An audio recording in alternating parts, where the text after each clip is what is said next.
जानी मोहब्बत के तोहरे से बाटे कहानी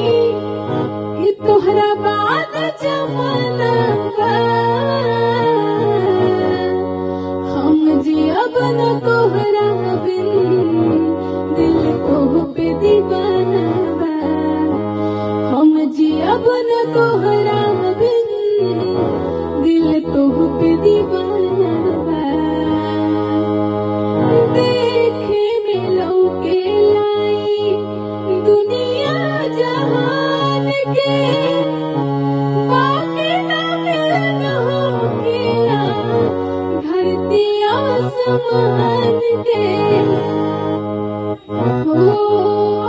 देखे में लौके लाई दुनिया जहान के बाकी ना मिलन होकेला धरती आसमान के हम दूर तो से ना रह सकीले हम दूर तो से ना रह सकीले तू जान होई तुझसे कहिले ई दिल के तराना बा हम जियब न तोहरा बिन दिल तोह पे